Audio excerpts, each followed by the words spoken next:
अस्सलामुअलैकुम वरहमतुल्लाहि वबरकातुहू। मैं हूं जी अब्दुल्ला कश्मीरी और आप देख रहे हैं बेला कश्मीरी यूट्यूब चैनल। हमारी आज की गुफ्तगू का मौजू सुखन जो है वो है भेड़िए। भेड़िए शुक्र अदा करें।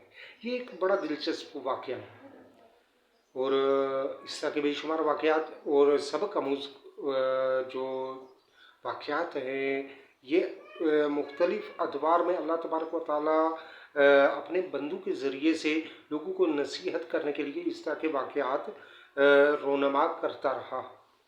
और इस तरह के वाक़यात बसा औक़ात फ़र्ज़ी भी होते हैं और ये जो मैं वाक़या आपके सामने पेश कर रहा हूँ ये भी हो सकता है कि फ़र्ज़ी हो, अथेंटिक नहीं होते, ये पुरदलील नहीं होते।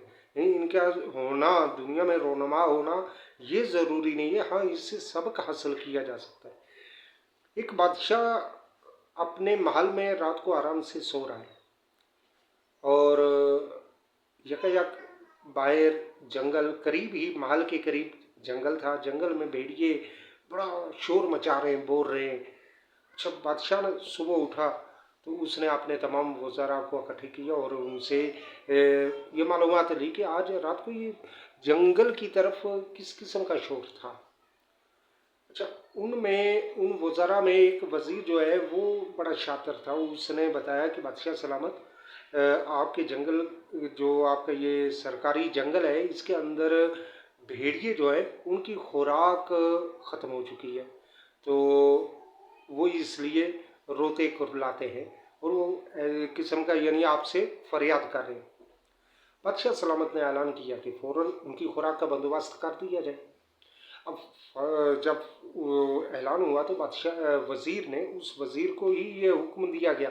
तो उस वज़ीर ने क्या किया कि कौम के ख़जाने में से एक बड़ी मिक़दार ज़र जवाहरात और दीगर अशिया मालो असबाब निकाला। कुछ अपने घर भेज दिया, कुछ अपने दोस्तों अहबाब के घर भेज दिया, कुछ रिश्तेदारों के हाँ भेज दिया। अच्छा, अब क्या हुआ कि दूसरी रात फिर जो है वो जो भेड़िए थे वो फिर शोर उन्होंने डाल लिया। अब बादशाह सलामत ने दूसरे दिन फिर जो है वो अपनी उसी कचहरी के अंदर फिर ऐलान किया कि आखिर मामला क्या है कि आज क्यों शोर हुआ, ये भेड़िए आज क्यों शोर कर रहे थे। तो उस वक्त वही वज़ीर बोला, उसने कहा कि आलीजा, मामला यह है कि कल जो आपने ऐलान किया था उस हिसाब से उनके लिए खुराक का बंदोबस्त कर दिया गया।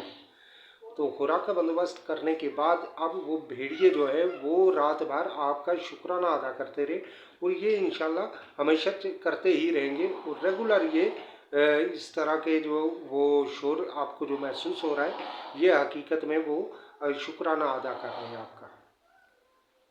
बादशाह सलामत मुतमईन हो गया और बड़ा खुश हुआ कि शुक्र है कि मेरे सल्तनत के जो भेड़िए हैं वो मेरा शुक्रिया अदा करें। इंसान तो इंसान हुए, भेड़िए भी शुक्रिया अदा करें। हालांकि हकीकत में उन भेड़ियों को खबर भी नहीं थी कि हमारे नाम पर कोई माल खा भी रहा है, अय्याशियाँ कर रहा है। बादशाह ने खुश होकर उस वज़ीर को और मज़ीद इनाम और इकराम भी दिए। तो कुछ ऐसा ही मामला हमारे मुल्क के अंदर भी चल रहा है। बादशाह सलामत, आवाम जो है वो या सरकारी मुलाजमीन जो है वो बेचारे महंगाई के हाथों परेशान हैं। जबकि दूसरी तरफ जब इनके एहतजाज हो रहे हैं, ये रोडों पे निकल रहे हैं और जब ये खबर हमारे बादशाह सलामत तक पहुँचती है तो वो भी ऐलान करते हैं इन तक पहुँचा दो जी, इनके महंगाई ख़त्म कर दो, इन तक राशन पहुँचा दो, आटा पहुँचा दो, सब चीज़ें पहुँचा दो। अब जो ऊपर वाला तबका है, जो वज़ीरों का तबका है, वो वज़ीर क्या कर रहे हैं कि वो सारा कुछ अपने और अपने अजीज़ व अक़रबा में तकसीम हो जाता है।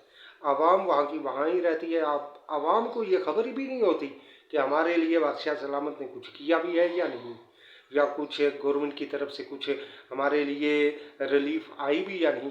वो सिर्फ वज़ीरों मशीरों तक ही रहता है और इस तरह ये मुल्क पस्ती की तरफ जा रहा है। महंगाई, बहरान, लोग खुदकुशियों की तरफ जा रहे हैं। ये हालात है हमारे मुल्क के। जो हकीकी तौर पे देखा जाए तो यहाँ पे हमारा जो ऊपर का सिस्टम है वो मुकम्मल तौर पे करप्ट हो चुका है।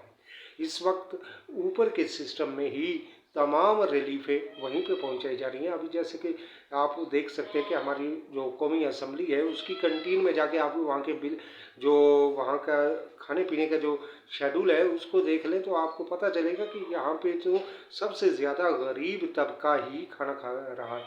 हालांकि ऐसा होता नहीं है, उनको बिजली भी मुफ्त है, उनको घर भी मुफ्त है, उनको सिक्योरिटी लाइफ टाइम सिक्योरिटी भी मुफ्त में दी जा रही है। अच्छा, उन वज़ीरों मशीरों को, हालांकि वो तो नौकर है, इस आवाम के नौकर है, खादिम हैं, तो हालांकि उनके लिए ये चीज़ें नहीं होनी चाहिए, ये चीज़ें आवाम के लिए हैं। रोटी कपड़ा और मकान या इससे मुतल्लिक़ तमाम लवाजमात ये आवाम के लिए मुफ्त होना है, ये है हुकूमत का हक किरदार। जबकि यहाँ पे बिल्कुल उलट होता है, यहाँ पे हुकूमत अय्याशियाँ कर रही होती है और आवाम फाकों से मार रही होती है। हालांकि वही आवाम फाकों से मार रही है कि जिसके टैक्सेस पर ये हुकूमत और हुकूमत के कारिंदे जो है ये पढ़ रहे होते हैं। तो अल्लाह तबारक व तआला हमें से दुआ है कि वो हमारे मुल्क पाकिस्तान के अंदर, कश्मीर के अंदर खिलाफत इस्लामिया के आने की तौफीक अता फरमाए, हमारी आवाम को भी और हमारे हुक्मरानों को भी करप्शन से महफूज फरमाए और सही अकीदा मुसलमान बनने की तौफीक अता फरमाए। आवाम भी सहाबाए किराम जैसी हो और इन पे हुक्मरान फारूक आज़म जैसा हो।